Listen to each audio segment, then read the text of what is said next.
નમસ્કાર. News of Gandhinagar daily headlines today. Gujarat સરકાર 1 એપ્રિલથી નવી જંત્રી લાગુ નહીં કરે.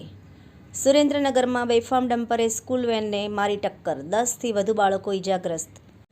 મણિપુર સહિત 3 રાજ્યોમાં સત્તા અધિનિયમ 6 મહિના માટે લંબાવાયો. હિંસા અને અશાંતિને કારણે ગૃહ મંત્રાલયનો નિર્ણય. બ્રિટિશ યુગની શકુંતલા રેલવેનું કેન્દ્ર હસ્તગત કરશે. માલિકી એક બ્રિટિશ કંપની પાસે છે. શહેરમાં વૃક્ષની રક્ષા માટે 20,000 ટ્રી ગાર્ડન ખરીદાશે.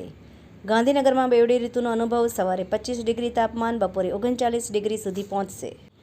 તંત્રી લેખ. 2024-25માં સોના ચાંદીમાં જંગી વળતર, જ્યારે ઇક્વિટીની કામગીરી નિરાશાજનક.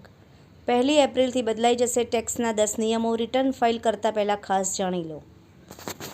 યસ બેંકને ઇન્કમટેક્સ ડિપાર્ટમેન્ટે પાઠવી 2209 કરોડની નોટિસ. શેરમાં આ વર્ષે 14% કડાકો. પાટણમાં શ્રી પદ્મનાભજીની 623મી જન્મજયંતિની ભવ્ય ઉજવણી. 2 એપ્રિલે શોભાયાત્રા, હવનયજ્ઞ અને મહાઆરતી સાથે ધાર્મિક કાર્યક્રમો યોજાશે.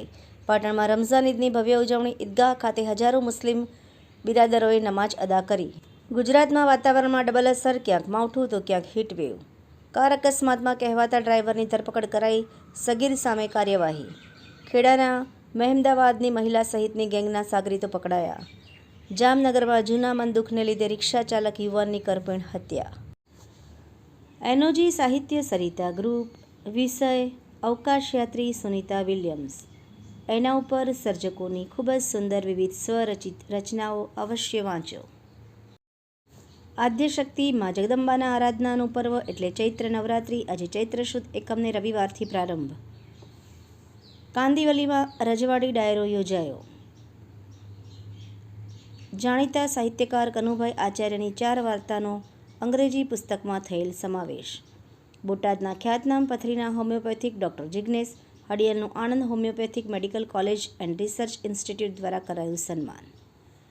મહેસાણાના કુચરપી ગામ પાસે ટ્રેની વિમાન ક્રેશ, મહિલા પાયલટ ઇજાગ્રસ્ત. દાદા દાદી